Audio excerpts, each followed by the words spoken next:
Sir पहले आपसे ही एक टेक ले लेते हैं ओवरऑल बाजार का। बाजार ने इमीडिएट बॉटम बना लिया ऐसा बोल सकते हैं क्या? अब जब तक ये नए यानी कि आज के जो लोज है उसको नहीं ब्रेक करता, तब तक ये मान के चले या तो एक कंसोलिडेट करेगा या तो चलेगा, टूटेगा नहीं, ऐसा बोल सकते हैं राजेश सर?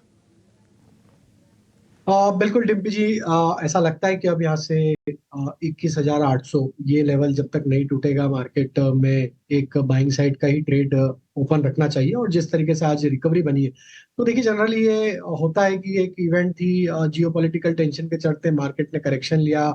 हम सीरीज के आखिरी पड़ाव की तरफ पहुंचते हुए दिख रहे हैं। ऑलरेडी एक हेल्दी करेक्शन बोल रहे हैं, जो कि हमने रिसेंट हाई से देखा था।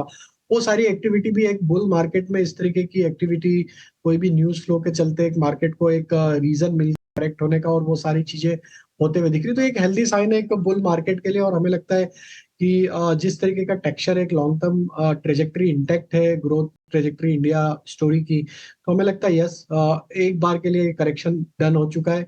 अब हम 22,100 के ऊपर अब सस्टेन रहे तो यहाँ से ये नेक्स्ट रैली या ये जो पुल बैक बना है लोअर साइड से 22,300 की तरफ बढ़ते हुए दिखेगा।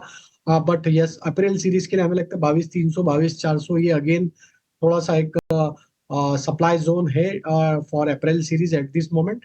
वो जरूर देखना होगा क्लोजली अगले हफ्ते की किस तरीके से हम पेन आउट करते हैं। अगर हम 22,400 के लेवल को अगर क्रॉस करने में कामयाब होते before this April series expiry, तो एक बड़ी शॉर्ट कवरिंग भी हमें डिम्पी जी देखने को मिल सकती है। एंड देन हो सकता है कि वापस हम knew all time high trajectory की तरफ भी बढ़ते हुए दिखे। तो अभी टाइम बीइंग के लिए 22,300 22,400 के टारगेट के लिए पोजीशन होल्ड रखेंगे लॉन्ग साइड की। स्टॉप लॉस रखेंगे हम करीब 22,100 के आसपास या 22,080 के आसपास के स्टॉप लॉस रख के पोजीशन होल्ड रखेंगे। आपके भी दो ट्रेड्स बताइए। तो पहला स्टॉक जो पसंद आ रहा है वो है बजाज फाइनेंस का। हालांकि स्टॉक पिछले 10 मिनट में एक अच्छा शार्प अप मूव यहाँ पे बनते हुए दिखा है। हम जो एक्सपेक्ट कर रहे थे टारगेट यहाँ पे 7160 7180 तक के, स्टॉक ने एक अच्छा स्पाइक यहाँ पे दिया है पिछले 10-15 मिनट में। जिस तरीके के यहाँ पे पिछले 3 दिनों की गिरावट के बाद अब ये स्टॉक वापस से एक अच्छा रिकवरी का ट्रेंड यहाँ पे कंटिन्यू करते हुए दिख रहा है। डेरिवेटिव डेटा में देखे तो एक शॉर्ट कवरिंग यहाँ पे आते हुए दिख रही है। हमें लगता है कि बजाज फाइनेंस यहाँ से मोमेंटम एक्सटेंड करते हुए दिखेगा। 7160 7180 तक के अपसाइड के टारगेट एक्सपेक्ट कर रहे हैं। स्टॉप लॉस होना चाहिए करीब 7025 के आसपास। दूसरा स्टॉक जो पसंद आ रहा है वो ऑटोमोबाइल स्पेस से, और उसमें हमें एस्कॉर्ट्स यहाँ पे काफी प्रॉमिसिंग लग रहा है। स्टॉक में देखें तो एक पिछले 7-8 दिन का एक साइडवेज कंसोलिडेशन के बाद स्टॉक में आज फ्रेश ब्रेकआउट यहाँ पे आते हुए दिखा। वीकली स्ट्रक्चर पे ऑलरेडी स्टॉक एक ब्रेकआउट यहाँ पे ऑलरेडी रजिस्टर करते हुए दिखा है पिछले वीक में, और उसके ऊपर ही सस्टेन हो रहा है। हमें लगता है एस्कॉर्ट में एक मोमेंटम देखने को मिल सकता है। 3200 के target trading point of view से एक्सपेक्ट कर रहे हैं। स्टॉप लॉस होना चाहिए करीब 3,090 के आसपास। और जो तीसरा स्टॉक है वो कैश सेगमेंट में, और उसमें हमें लगता है जिंदल ड्रिल। ये स्टॉक यहाँ से काफी अट्रैक्टिव लग रहा है। स्टॉक में देखें तो वीकली चार्ट पे एक फॉलिंग ट्रेंड लाइन का ब्रेकआउट यहाँ पे ऑलरेडी आते हुए दिखा। स्टॉक कंफर्टेबली अपने शॉर्ट टर्म मूविंग एवरेजेस के ऊपर सस्टेन करते हुए दिख रहा है। 800 की तरफ के टारगेट हम यहाँ पे एक्सपेक्ट कर रहे हैं जिंदल ड्रिल में, और स्टॉप लॉस रखेंगे करीब 765 के आसपास। ठीक है, जिंदाल ड्रिलिंग 800 के टारगेट के लिए और एस्कॉर्ट्स 3200 के टारगेट्स के लिए यहाँ पर आप तेजी करके चल सकते हैं। राजेश सर आप हिंदू कॉपर को चेक करेंगे, आज ये शॉर्ट कवरिंग कर रहा है। शॉर्ट कवरिंग शॉर्ट लिव्ड भी होती है कई बार, तो एक बार जरा देखिए, जरा स्ट्रेंथ इसकी चेक कीजिए। बढ़िया मोमेंटम में था, थोड़ा रुका, फिर से शॉर्ट्स कवर करना शुरू कर दिया इसने, तो एक कॉन्टिन्यूटी इफेक्ट दिखाएगा, यानी कि जैसे पहले चल रहा था वैसे ही चलेगा। एल्विंग तो यहाँ पे ऑलरेडी बना हुआ है, और हम देखें तो पूरे ही मेटल स्पेस में एक कंटिन्यूटी बनी हुई है यहाँ पे एक तेजी की। If I am not wrong, I think Hind copper F and O ban में है।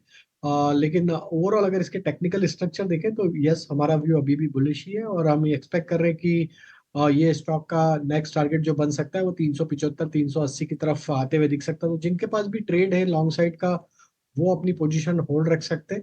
357 के आसपास के स्टॉप लॉस ट्रेल कर ले, और अपनी पोजीशन को होल्ड रखें। हमें लगता है कि मेटल का ये मोमेंटम फर्दर एक्सटेंड होगा। उसमें हिंद कॉपर एक आउट परफॉर्मिंग स्टॉक है। जिस तरीके के फॉर्मेशन वीकली चार्ट पे बने, हमें लगता है यहाँ पे पोटेंशियल है फर्दर और अपसाइड का टुवर्ड्स 380, ये स्टॉक बढ़ते हुए दिख सकता है। एफसी ठीक नंबर से पहले चला, ऐसे रिलायंस के भी नंबर आने, और इस बार उसके नंबर शुक्रवार को नहीं है, सोमवार को आ रहे हैं। ये भी एक बदलाव है इस बार के रिलायंस के नंबर। नहीं तो आपको और मेरे को तो याद भी नहीं है कि शुक्रवार के अलावा कब उनके नंबर जो है इस डे के अलावा आते थे। तो अब सोमवार को आ रहे हैं नंबर्स। एक बार जरा पता कर लेते हैं नंबर्स कैसे आ रहे हैं। मेरे सहयोगी सौमित सरकार जुड़ चुके हैं, रिलायंस को काफ़ी अच्छे से कवर करते हैं, ज़्यादातर जो भी प्रेडिक्शन वो करते हैं बढ़िया आपको पहले से ही बता देते हैं नंबर्स कैसे रहेंगे। सौमित शुक्रिया। जरा बताएं इस बार, अच्छा ये डेट क्यों चेंज करनी पड़ी, इसको सोमवार क्यों लेके नंबर है फ्राइडे की जगह? कुछ काम है क्या उनको फ्राइडे को जो सोमवार को नंबर ला रहे हैं? बस जो 20 से 25 के डेट है, यही डेट के आसपास आते, तो इस बार शायद 22 मंडे को पड़ रहा है और बाकी सारे सब्सिडीज के कंपनीज इसी हफ्ते आ चुके हैं, तो शायद इसलिए मंडे को ले आ रहे हैं रिजल्ट। होपफुली रिजल्ट जल्दी भी आ जाए, ज़्यादा लेट ना करें उन लोग, क्योंकि मंडे है इस बार। हाँ ये भी अच्छा है, ये भी सही कह रहे हो आप। अच्छे नंबर है, टाइम पे आ जाए तो बढ़िया हो जाएगा। थोड़ा बाजार को ज़रूरत भी है इस समय। अच्छा सौमित बताएं जरा नंबर्स कैसे आ रहे हैं। अगर डिवीजन आपने कर रखे हैं ना तो डिवीजन के हिसाब से बताना फिर कि जियो अलग और पेटकेम अलग। तो ओवरऑल बेसिस पे अगर आप देखें तो stable set of numbers expected है। रेवेन्यू और एबिटा में करीब 4 से 5% की ग्रोथ एक्सपेक्टेड है। प्रॉफिट में भी करीब 5.6% की ग्रोथ एक्सपेक्टेड है ऑन अ सिक्वेंशियल बेसिस। और एबिटा की नंबर की अगर हम खासकर बात करें तो highest ever quarterly EBITDA company report कर सकती है फोर्थ क्वार्टर में, और इसके पीछे के कारण होंगे जो O2C segment, oil to chemical segment है, और टेलीकॉम सेगमेंट, ये दो सेगमेंट में स्ट्रॉन्ग ग्रोथ होने के कारण ही कंपनी अपनी highest ever quarterly EBITDA report कर सकती है। सेगमेंट वाइज अगर हम देखें तो ऑयल टू केमिकल सेगमेंट की जो एबिटा है वो करीब 13% ग्रो कर सकती है ऑन सिक्वेंशियल बेसिस, क्योंकि रिफाइनिंग मार्जिन्स हायर थे, थ्रूपुट हायर थे, और पेट्रोकेमिकल प्रोडक्ट्स के स्प्रेड्स हम देखें तो वो भी सिक्वेंशियल बेसिस पे थोड़े हायर साइड पे थे, और इसी कारण O2C सेगमेंट का परफॉर्मेंस अच्छा होगा। रिटेल सेगमेंट की अगर हम बात करें तो वहाँ पर रेवेन्यू ग्रोथ करीब 1.5% की दिखेगी, बट एबिटा में एक 1% की डिक्लाइन होगी, और इसका कारण ये है कि अगर आप देखेंगे पिछला क्वार्टर जो था, थर्ड क्वार्टर, वो सीजनली स्ट्रॉन्ग क्वार्टर था, फेस्टिव सीजन था, तो उसके चलते अगर हम देखें तो सिक्वेंशियल बेसिस पे एबिटा पे थोड़ा बहुत डिक्लाइन देखने मिल सकता है। अब जो गैस एक्सप्लोरेशन बिजनेस है वहाँ पे भी करीब 3% का एक डिक्लाइन एक्सपेक्टेड है। 5,600 करोड़ के आसपास ये सेगमेंट का एबिटा आ सकता है, और इसका कारण ये है कि जो गैस की आउटपुट थी और गैस के प्राइजेस थे वो प्रीटी मच स्टेबल थे on a sequential basis, but उसके सामने जो गवर्नमेंट की प्रॉफिट शेयरिंग रेशियो थी वो थोड़ी बढ़ चुकी है, और इसी कारण हमें ये एबिटा में डिक्लाइन देखने मिल रहा है। टेलीकॉम की अगर हम बात करें तो वहाँ पे सब्सक्राइबर ग्रोथ के दम पे ही पूरा ग्रोथ जो है रिलायंस जियो का वो देखने मिलेगा। सब्सक्राइबर बेस अगर आप देखेंगे तो करीब 48.1 करोड़ आने की एक्सपेक्टेशन है। लास्ट क्वार्टर ये 47.1 करोड़ था, और ये 8th कंसेक्यूटिव क्वार्टर होगा जहां पे रिलायंस जियो की अगर आप देखेंगे तो सब्सक्राइबर ग्रोथ हमें देखने मिल रहा है। हालांकि जो सब्सक्राइबर नेट सब्सक्राइबर एडिशन होगा इस क्वार्टर में वो पिछले क्वार्टर से थोड़ा कम आने की एक्सपेक्टेशन है, बट सब्सक्राइबर ग्रोथ स्ट्रॉन्ग हो रहा है। पिछले 8 कंसेक्यूटिव क्वार्टर से कंटिन्यूसली कंपनी सब्सक्राइबर्स ऐड कर रही है। उसके सामने अगर आप आरपू देखेंगे तो वो लगभग फ्लैट ही आने वाला है, 188.8 रुपीज़ के आसपास। तो हाईएस्ट एवर क्वार्टरली नंबर आने की expectation on overall basis. O2C segment और टेलीकॉम सेगमेंट ग्रोथ लीड करेंगे फोर्थ क्वार्टर में रिलायंस इंडस्ट्रीज के लिए। ठीक है सौमित, बहुत बहुत शुक्रिया, थैंक यू वेरी मच ये पूरी की पूरा डिटेल एनालिसिस देने के लिए, बताने के लिए कि एक्चुअली किस किस सेगमेंट से नंबर ठीक आ रहे हैं। फिलहाल तो हम कंसोलिडेटेड बेसिस पर जरा चेक करवा लेते हैं राजेश सर से कि ये नंबर उनको जो हम स्क्रीन पर दिखा रहे हैं वापस से दिखाना, उसमें टिपिकली ज़्यादातर में ग्रोथ दिख रही है। रिलायंस की कोई कॉल वगैरह लेके जानी है या फिर सोमवार का सोमवार को ही देखें? तो देखिए स्टेबल है स्ट्रक्चर तो रिलायंस का, और हमें लगता है कि जिस तरीके का यहाँ पे कमेंट्री भी आपने बताई इसकी related to number, I think यहाँ पे एक पॉजिटिव डायरेक्शन में ही एक मूव बनते हुए दिख सकता है। डेटा के हिसाब से भी देखें तो देयर इज हाई पॉसिबिलिटी कि स्टॉक एक अपवर्ड मोमेंटम में मूव करते हुए दिखेगा। 2940 एट द मनी की कॉल ऑप्शन 35 रुपए के आसपास ट्रेड कर रही है, यहाँ पे ट्रेड लिया जा सकता है। इसमें स्टॉप लॉस रखें करीब 20 रुपए के आसपास, और हमें लगता है कि अगर यहाँ पे पॉजिटिविटी आती है रिलायंस में on the basis of this quarterly numbers, तो possible upside we can see towards 3,000 की तरफ भी ये स्टॉक बढ़ते हुए दिख सकता है। इस कॉल ऑप्शन के टारगेट उस समय हमें लगता है फिर 60 से 70 रुपए की तरफ आते हुए दिख सकते हैं। तो 35 रुपीज में ये 2940 के स्ट्राइक का कॉल ऑप्शन बाय किया जा सकता है अहेड ऑफ नंबर्स।